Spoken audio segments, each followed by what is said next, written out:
suegros me dieron un retrato espeluznante como regalo.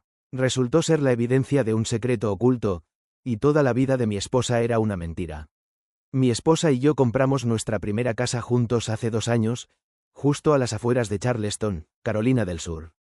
No es una casa tenebrosa, sino una agradable casa de 2 pisos con un pequeño jardín, revestimiento blanco y un columpio en el porche que yo mismo construí con gusto. Nos mudamos en primavera. Fue un gran acontecimiento para nosotros. Durante casi 2 años, había estado trabajando turnos dobles, y ella también había tomado horas extras. Ahorramos cada centavo para esa casa. A sus padres, digamos, no les agradó. Constantemente decían que yo no era lo suficientemente bueno para ella. Nunca dijeron nada en voz alta, pero se notaba por la forma en que su madre miraba mi camioneta y cómo su padre nunca me miraba a los ojos cuando hablábamos. Nos trajeron un gran regalo de bienvenida el fin de semana que nos mudamos. Su padre lo cargó él mismo, una obra de arte grande, ancha y pesada, cubierta con una tela polvorienta. Dijeron que era una reliquia familiar. Su madre continuó diciendo que había estado en la familia por generaciones y que debía pasarse al nuevo jefe del hogar. Pensé que era extraño, pero bueno. Lo desempacamos y descubrimos un perturbador retrato de un hombre vestido con ropa antigua. Es el tipo de pintura que sería apropiada para un museo, o una de esas casas lujosas con escaleras de caracol. El hombre tenía ojos penetrantes, labios firmes y una actitud fría que te hacía sentir incómodo. Su madre dijo que su nombre era Elias Whitmore y que era un antepasado por parte de su padre. No quería ser descortés, así que lo colgué en el pasillo frente a las escaleras. Cada vez que bajaba por la noche, sentía como si su mirada estuviera fija en mí. Supuse que estaba soñando cosas. Pasaron las semanas y todavía no podía quitármelo de la cabeza. No disfrutaba pasar junto a él. No era simplemente espeluznante. Algo en él parecía raro. La iluminación en el retrato no correspondía con la forma en que la cara del hombre estaba inclinada. Las sombras parecían extrañas. Su ropa no parecía ser tan antigua como debería. Pero lo principal es su cara. Había algo familiar en ella. Una noche, estaba solo en casa. Mi esposa estaba trabajando un turno de noche en el hospital. Estaba a mitad de camino subiendo las escaleras cuando me detuve a mirar ese estúpido cuadro. No estoy seguro de qué me pasó, pero lo arranqué de la pared y lo llevé al sótano. Me senté bajo la única luz colgante, mirando el cuadro. Le di la vuelta. La parte trasera estaba sellada herméticamente con una vieja etiqueta de papel pegada al marco, similar a las que se encuentran en las piezas de museo. Decía, Elias Whitmore, 1883. Busqué el nombre en Google. No encontré nada. No hay registros históricos, ni búsquedas de ascendencia, ni nada en los archivos locales. Fue entonces cuando empecé a investigar. Durante las siguientes 2 semanas, comencé a publicar imágenes de la obra en comunidades de arte en línea e hilos de Reddit. Una persona respondió, diciendo que se veía notablemente idéntico a un cuadro de una colección histórica en Carolina del Norte, excepto por el fondo, que era completamente diferente. El cuadro original tenía un océano detrás del hombre. El nuestro tenía un campo con una casa al fondo. El tipo incluso me proporcionó una foto del original. Tenía razón. El mismo hombre, en un entorno diferente. Volví a examinar el marco del cuadro. Había algo mal en él. Tiré del respaldo hasta que pude quitarlo. Un papel amarillento doblado estaba insertado debajo del lienzo, entre la madera y el tablero del respaldo. Estaba quebradizo pero aún legible. Era una carta. Estaba fechada en 1972 y firmada por alguien llamado Benjamin Whitmore. En ella, Benjamin hablaba de ocultar la verdad y citaba una mentira necesaria para mantener el apellido. Explicaba que el retrato se había hecho para conmemorar a alguien que no lo merecía. Que Elias era una mancha en la familia, y que el original había sido repintado, literalmente pintado encima, para ocultar la realidad. Estoy furioso ahora. Llevé el cuadro a un tasador en el centro de Charleston. El tipo era dueño de un modesto negocio lleno de marcos polvorientos y muebles antiguos. Lo miró durante unos 20 minutos antes de confirmar mis temores. No era una obra de 1800. Afirmó que estaba pintado en la década de 1970, no una reproducción, sino una falsificación intencional diseñada para parecer más antigua. Compartí todo esto con mi esposa. Inicialmente, ella creyó que estaba exagerando. Dijo que sus padres podrían no haberlo sabido. Pero la insté a que les preguntara. Llamó a su madre esa noche, mientras yo me sentaba cerca. Cuando mencionó el cuadro, su madre se quedó en silencio. Luego dijo que no quería hablar de ello y colgó. Eso fue todo. La extrañeza se convirtió en una desconfianza total. Volví al modo de investigación y comencé a buscar registros públicos relacionados con su familia. Certificados de matrimonio, obituarios, cualquier cosa que pudiera conseguir. Finalmente descubrí algo. Un artículo de 1974 sobre un hombre llamado Elias Whitmore Jr., que fue arrestado en relación con varias desapariciones en la región de Charleston. No fue condenado, pero fue considerado el principal sospechoso en al menos 4 casos de personas desaparecidas, 2 de los cuales involucraban a niños. Se me heló la sangre. La fotografía del artículo mostraba a un hombre que se parecía al del cuadro. La misma cara, los mismos ojos muertos. La imprimí, la coloqué junto al cuadro y se la mostré a mi esposa. Se puso pálida. Dijo que nunca había oído hablar de este tipo. Esta vez llamó a su padre. Él lo negó todo, alegando que yo estaba desenterrando basura, que Elias era un pariente descarriado. Afirmaron que todo eran chismes. Fue entonces cuando me di cuenta de que era un encubrimiento. Ellos lo sabían. Les pregunté directamente por qué nos habían entregado el cuadro, y por qué ahora. Su madre simplemente respondió: era el momento. Era el momento. Después de eso, algo dentro de mí se rompió. Empecé a considerar las palabras de la carta, encubrir la verdad, proteger el apellido. Me dieron el retrato sabiendo perfectamente quién era el hombre. No un antepasado orgulloso, un depredador, una criatura que querían mantener en secreto. No pude dormir después de eso, y pasar junto a ese objeto me daba ganas de destruirlo. Pero de repente se me ocurrió algo. Tal vez me dieron ese cuadro como una extraña prueba. O tal vez querían que alguien más cargara con el peso. Fuera lo que fuera, yo no iba a callarme. No le dije a mi esposa lo que pensaba hacer a continuación. No estaba seguro de lo que iba a hacer, para ser honesto. Pero sabía que no podía dejarlo pasar. Empecé a indagar más en esos viejos archivos de casos. Me tomé un tiempo libre del trabajo. Le dije a mi supervisor que era por asuntos familiares, lo cual probablemente era cierto. Fui a los archivos de la biblioteca del condado de Charleston y obtuve acceso a los registros en microfilm. El nombre de Elias Whitmore Jr. apareció con mucha más frecuencia de lo que esperaba. No solo en los periódicos, sino también en los registros policiales, casos que se cerraron sin arrestos, accidentes inusuales e incluso incendios provocados. Cuanto más leía, más sentía que todo el mundo simplemente dejó de hablar de él después de 1975, como si alguien hubiera pulsado un interruptor y lo hubiera borrado de la historia local. Pero aquí está el giro que me dejó sin aliento. Una noticia citaba una foto familiar tomada en el desfile del 4 de julio de 1971. Conseguí una copia. La miré fijamente durante 1 hora antes de darme cuenta de quién más estaba en la foto. Una versión adolescente del padre de mi esposa de pie 2 pasos detrás de Elias. Sonriendo, la comparé con el álbum de bodas que los padres de mi esposa nos habían prestado cuando estábamos preparando nuestra propia boda.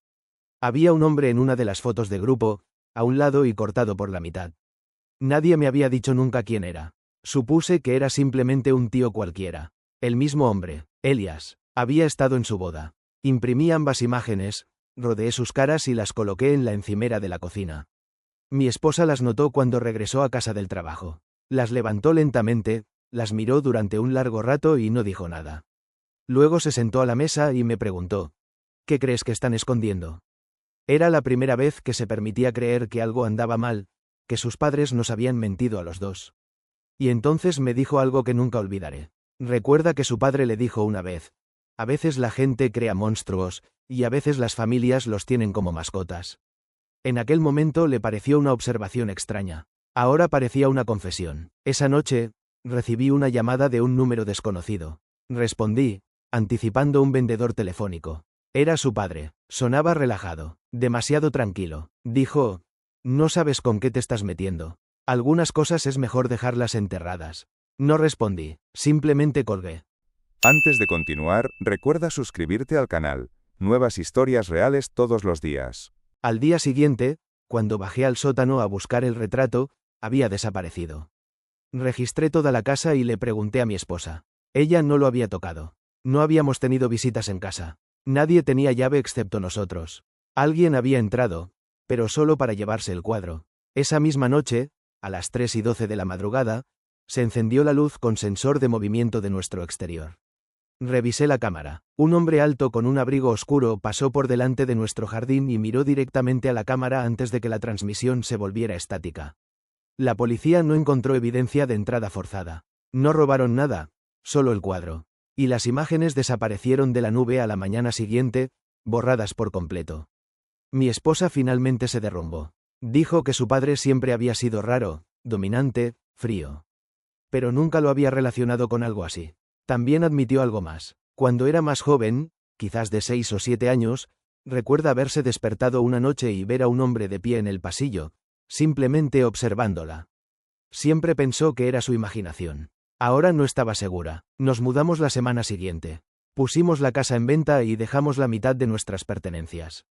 Pero no terminó ahí. Recibimos una carta al día siguiente de mudarnos al piso. No hay remitente, solo un trozo de papel doblado dentro. Una sola frase: deberías haber dejado dormir a los perros.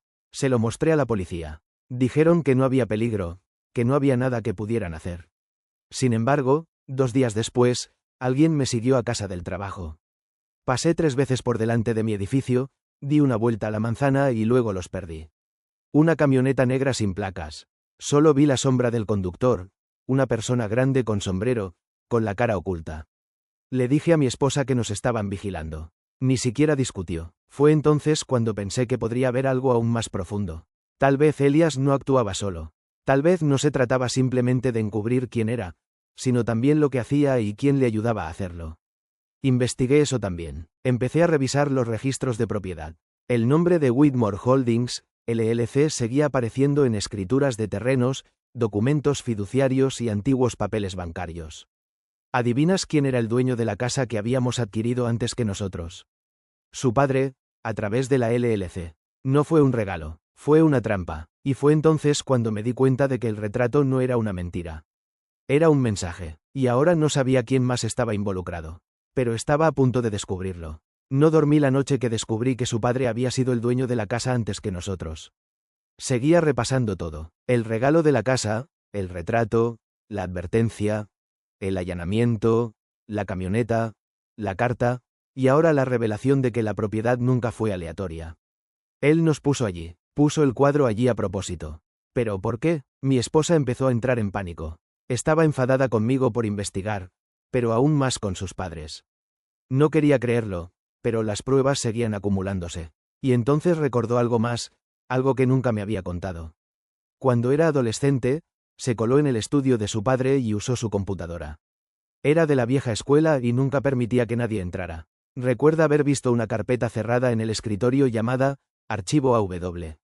Intentó abrirla, pero estaba protegida por contraseña. Se asustó y nunca volvió a intentarlo. Pero ahora sentía que esa carpeta podría contenerlo todo. Así que le pregunté si sabía qué contraseña podría haber usado. Se encogió de hombros y explicó que siempre usaba fechas de nacimiento o de fallecimiento. Pregunté de quién. Me miró y me dijo: su hermano murió cuando era niño. Se ahogó en un lago. Hice una pausa. ¿Sabes en qué lago? Ella negó con la cabeza. Busqué ahogamientos en Carolina del Sur de la década de 1970. Me llevó horas, pero finalmente lo encontré. Una breve noticia sobre Robert Whitmore, un niño de 11 años que supuestamente se ahogó en el lago Marion. El cuerpo nunca fue recuperado.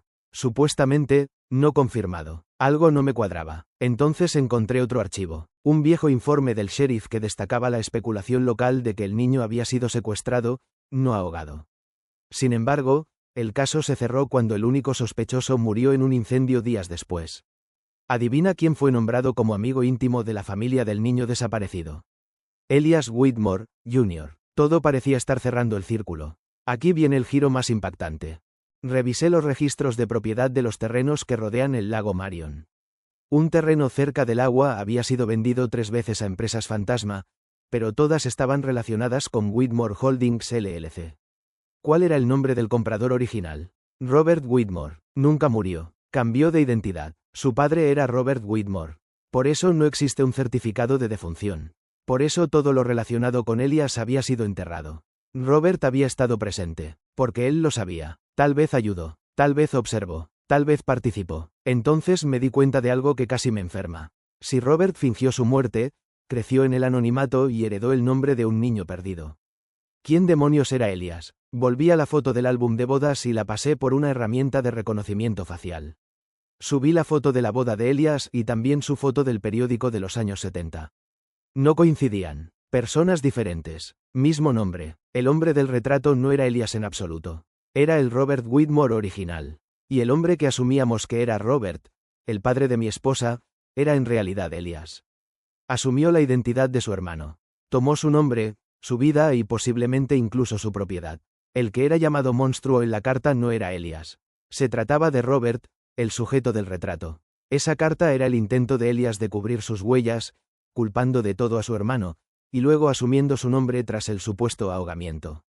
El hombre que nos dio el retrato había matado a su hermano. Y ahora tengo pruebas, pero también tenía un gran dilema. ¿Qué le pasaría a mi esposa si hacía esto público? Toda su existencia había sido una mentira. Su apellido era una mentira. Su identidad, su infancia, todo provenía de un encubrimiento relacionado con un asesinato. Quizás más, peor aún, alguien seguía queriendo que se enterrara. Porque mientras estaba allí de pie sosteniendo ambas imágenes, tratando de decidir qué hacer, llamaron a la puerta. No un golpe fuerte o violento, sino un golpe tranquilo y gradual. 3 golpes suaves. Cuando abrí, no había nadie, pero en el felpudo había una foto enmarcada del mismo tamaño que la imagen. Era una reproducción de nuestra foto de boda. Solo que esta vez, alguien había dibujado una X roja en mi cara. Después de ver la foto con la X roja, me di cuenta de que era la guerra. Esta vez no llamé a la policía. Sabía que no harían nada. No había pruebas, ni huellas dactilares, solo silencio. Pero no podía quedarme sentado esperando el siguiente mensaje, la siguiente táctica de miedo. Así que probablemente hice algo mal. Entré en la casa de mi suegro. Estaba vacía. Me aseguré de que él y mi suegra estuvieran fuera de la ciudad.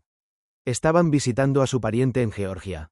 Tenía 2, quizás 3 horas hasta que alguien lo revisara. Fui directamente a su oficina, que tenía el mismo escritorio que mi esposa había visto de niña y la misma vieja computadora. Había llevado una memoria USB y una pequeña cámara. La encendí e introduje la fecha de nacimiento de Robert del artículo del ahogamiento. La contraseña funcionó. La carpeta se abrió. Lo que encontré todavía me quita el sueño por las noches. Docenas de documentos, recortes de periódicos, imágenes, nombres de familias, datos escolares y personas desaparecidas de las décadas de 1970 y 1980. Cada archivo estaba etiquetado con fechas y anotaciones, algunas en código, otras en texto plano. Una carpeta se llamaba Control. Dentro había notas sobre la escultura de la memoria, la reconstrucción de la identidad y la eliminación de riesgos. Desplacé hasta que encontré una carpeta con mi nombre. Fue entonces cuando me di cuenta de algo inesperado, algo que me dejó sin aliento. Me había estado siguiendo durante años. Había imágenes de mis cuentas de redes sociales, registros de solicitudes de empleo e incluso notas de entrevistas que había tenido hacía 10 años. Sabía dónde vivía antes de que conociera a su hija. Sabía con quién había salido antes que ella. Había notas sobre los problemas financieros de mi familia, así como sobre los problemas de salud de mi padre. No fui elegido por casualidad. Él me eligió. Era fácil de manejar. Alguien sin familia cerca. Alguien que estaría contento con una casa, un regalo y la oportunidad de sentir que pertenecía. El retrato era más que un símbolo familiar. Era una prueba. ¿Podría guardar este secreto? ¿Lo enterraría como ellos lo hicieron? Lo descargué todo. Dejé la casa tal como la encontré. Pero para cuando llegué a casa, mi esposa se había ido. Sin nota, sin llamada. Su teléfono está muerto. Revisé las grabaciones de seguridad. Alguien las había apagado 5 minutos antes de la última alerta.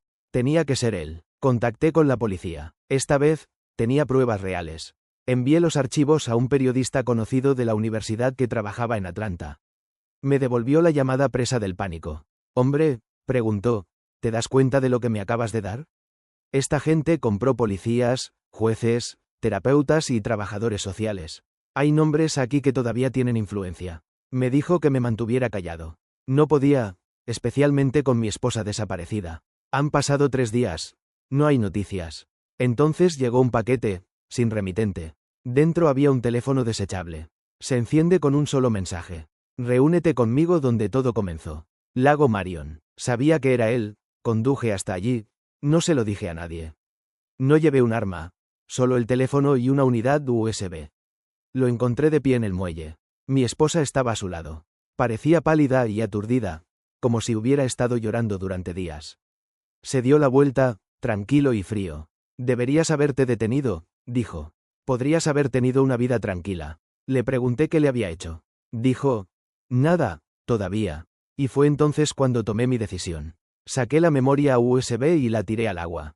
Por primera vez pareció sorprendido. Le expliqué. Está respaldado en 3 lugares, inténtalo. Me miró antes de volverse hacia mi esposa. ¿Ves? Es exactamente como yo. Esa ira, ese instinto, está en todos nosotros. Ella no dijo nada. Entonces dio un paso lento hacia atrás y lo empujó. Resbaló, perdió el equilibrio y cayó al lago. No volvió a subir. Esperamos. Nada. Mi esposa murmuró. Siempre dijo que no sabía nadar. Nunca apartó la vista del lago, ni yo tampoco. Los archivos se hicieron públicos una semana después. Mi amigo periodista lo publicó todo. La historia llegó a los titulares nacionales. Hubo gente arrestada, jueces dimitieron. Familias presentaron demandas. Abrió una parte de Charleston que nadie quería afrontar. Nos mudamos. Cambiamos nuestros nombres. Ella se tomó la terapia en serio. Yo también. Pero hay algo que nunca olvidaré. Tuve la oportunidad de parar al principio. Vi las señales. Seguí investigando incluso después de que ella me rogara que parara. Creía que estaba haciendo lo correcto, pero la arrastré al infierno. Sobrevivimos, pero no somos los mismos. A veces la justicia tiene un precio. A veces la venganza consume a todos en la habitación, incluido el que sostiene la cerilla.